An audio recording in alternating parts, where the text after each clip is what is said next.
जैसे मैंने बताया कि ई रिक्शा था वो बरामद हुआ तथा जो है अभियुक्त का जो कई जगह पे वहीं पे गिरा हुआ खून भी बरामद हुआ, जिससे स्पष्ट हुआ कि जो है मृतक को वहीं पे लाके जो है मारा गया है और उसके बाद शव को वहीं पे छोड़ के सुनसान समझ के उसके बाद वहाँ से चला गया। नमस्कार, न्यूज फाउंडेशन देख रहे हैं आप। मैं हूं नील। राजधानी पटना में एक हत्या मामले का खुलासा महज 24 घंटे के अंदर पटना पुलिस ने कर दिया है। दरअसल मामला पटना के दीदारगंज थाना क्षेत्र का है, जहां पुनपुन बांध के समीप फतेहपुर गांव में एक युवक का शव बरामद हुआ था। जिस मामले में पटना पुलिस ने बड़ी कार्रवाई करते हुए इस घटना में शामिल 5 अभियुक्तों को गिरफ्तार किया है। साथ ही साथ बताया जा रहा है कि प्रेम प्रसंग से जुड़ा यह मामला है, जिसमें मृतक युवक द्वारा लगातार उसके परिजनों भाइयों को वीडियो वायरल करने की बात धमकी दी जा रही थी। जिस मामले में कहीं ना कहीं देखा जाए तो पूरी प्लानिंग रचते हुए इस पूरी घटना को अंजाम दिया है। और वहीं इस मामले में अब पटना पुलिस ने बड़ा खुलासा करते हुए अभियुक्तों की गिरफ्तारी कर ली। आइए सीधे सुनवाते इस पूरे मामले की जानकारी देते हुए क्या कुछ कह रहे हैं ग्रामीण एसपी विक्रम सिहाग। कल दिनांक 18 अगस्त को दीदारगंज थाना अंतर्गत प्रातः में सूचना प्राप्त हुआ कि जो फतेहपुर और माधोपुर जो गांव हैं उनके बीच जो पुनपुन सुरक्षा बांध है उसी के साइड में एक जो तालाब है उसी में एक डेड बॉडी पड़ा हुआ है। तुरंत जो है थानाध्यक्ष और उनकी टीम के द्वारा घटनास्थल पर पहुंचा गया तथा घटनास्थल के निरीक्षण से पाया कि जो एक व्यक्ति हैं जिनका शव तालाब के अंदर औंधे मुँह गिरा हुआ है तथा साइड में एक जो है ई रिक्शा जो है खड़ा हुआ है। उसके पश्चात जो है बॉडी को तालाब से निकालने पे जो है उसके ऊपर धारदार जो है हथियार से गहरे जख्म किए हुए पाए गए। उसके पश्चात जो है आसपास के घटनास्थल के निरीक्षण के लिए एफएसएल टीम को बुलाया गया। टीम के द्वारा जो है विस्तृत रूप से आसपास के एरिया की छानबीन किया गया तो वहाँ पर जो है धारदार हथियार जिनसे जो फसल कटाई या फिर जो नारियल वगैरह काटने के लिए जो एकदम शार्प ऑब्जेक्ट रहते हैं उसी टाइप का जो है वहाँ से बरामद हुआ। साथ ही जो ऑटो रिक्शा है जैसे मैंने बताया कि ई रिक्शा था वो बरामद हुआ तथा जो है अभियुक्त का जो कई जगह पे वहीं पे गिरा हुआ खून भी बरामद हुआ, जिससे स्पष्ट हुआ कि जो है मृतक को वहीं पे लाके जो है मारा गया है और उसके बाद शव को वहीं पे छोड़ के सुनसान समझ के उसके बाद वहाँ से चला गया। उसके बाद जो है वरीय पुलिस अधीक्षक पटना के द्वारा है एक इसमें विशेष टीम का गठन किया गया अनुमंडल पुलिस पदाधिकारी फतवा 1 के नेतृत्व में। उसके बाद टीम द्वारा मानवीय एवं तकनीकी अनुसंधान इसमें किया गया तथा सर्वप्रथम जो अभियुक्त हैं जो मृतक हैं उसकी पहचान की गई। पहचान में क्रम में उनका जो नाम है मोहम्मद शहजादा निकला और जो चौक थाना के रहने वाले हैं, उम्र लगभग 30 साल।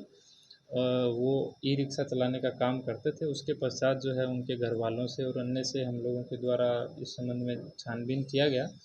तो उसके बाद जो है जो मृतक के मोबाइल और अन्य जो डिटेल हैं उनको भी साथ में खंगाला गया तो उससे पाया कि जो मृतक हैं उनका किसी युवती के साथ प्रेम प्रसंग था और उसके बाद जो है उस लीड के साथ हम लोगों ने काम किया और उसके बाद जो है हम लोगों ने पाया कि जो युवती है उसी के भाइयों के द्वारा मृतक को जो विगत रात्रि को एक बर्थडे पार्टी में जाने के लिए जो है ई रिक्शा को हायर किया गया और फिर बाद में जो है उसको सुनसान जगह पे ले जाके, क्योंकि जो उस एरिया से एक उनमें से एक जो अभियुक्त हैं वो फेमिलियर थे क्योंकि वो नियर बाय कॉलेज में ही स्टूडेंट थे।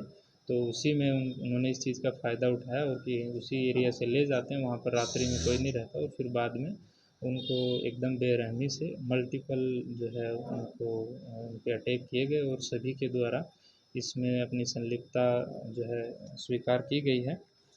उसके बाद जो है अभियुक्तों जो कुल 5 इसमें अभियुक्त जो थे जिनको गिरफ्तार किया गया, जिसमें 2 जो है सगे भाई भी हैं। इसके पश्चात जो है अभियुक्तों की निशानदेही के ऊपर बाद में जो है जो ऑटो ई रिक्शा था उसका अभियुक्तों के द्वारा जो है नंबर प्लेट जो होता है उसको तोड़ के ताकि इसकी पहचान नहीं की जा सके उसको फेंक दिया था, जिसको बाद में जो है इन अभियुक्तों की गिरफ्तारी के पश्चात उनकी निशानदेही से बरामद किया गया। साथ ही जो एक अभियुक्त हैं उसको जब ये लोग उस मृतक पे अटैक कर रहे थे तो उसी दरमियान उनके ऊपर जो है उनको भी चोट लग गया उसी में और उसको फिर जो है रात्रि में वो अपना इलाज भी करवाए थे तो उसका भी हम लोगों के द्वारा सीसीटीवी जो है उसको भी सीज़ किया गया है। साथ ही जो एक जो अभियुक्त हैं जो उसमें जब संघर्ष चल रहा था मृत्यु से पहले, तो उसी में जो है एक अभियुक्त का चश्मा भी जो है उसका टूट गया था। तो बाद में जो उसने बताया कि उसने उसको बाद में पास में झाड़ी में फेंक दिया था, तो उसको भी बरामद किया गया है।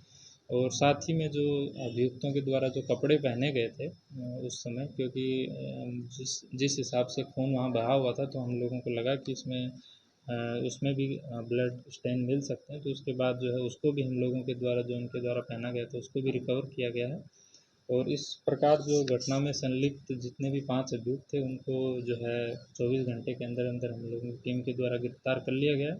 साथ ही जो इसमें जो अन्य ऑब्जेक्ट्स थे उनको भी सभी को रिकवर कर लिया गया, तथा जो ब्लड स्टेन से जो लिप्त क्लॉथ्स थे उनको, तथा ई रिक्शा का नंबर प्लेट और जो चश्मे का टुकड़ा है उसको भी हम लोगों के द्वारा बरामद कर लिया गया है। तो जाहिर सी बात है, इस प्रेम प्रसंग के मामले में निर्मम हत्या मामले का खुलासा पटना पुलिस ने कर दिया है। दरअसल प्रेम प्रसंग से जुड़ा ये पूरा मामला था, जहां पे एक ई रिक्शा चालक कहीं ना कहीं युवती के परिजनों को लगातार वीडियो वायरल करने की धमकी दे रहा था, जिस मामले में उसके भाइयों द्वारा ये बड़ी घटना को अंजाम दिया गया है। फिलहाल पटना पुलिस ने इस ब्लाइंड केस को महज 24 घंटे के अंदर सुलझा लिया है। वहीं 5 अभियुक्तों को भी इस मामले में गिरफ्तार कर आगे की न्यायिक अभिरक्षा में जेल भेजने की कवायद में जुट गई है। लगातार हमारी छोटी बड़ी खबरों से अपडेट रहने के लिए देखते रहें न्यूज़ फॉर नेशन।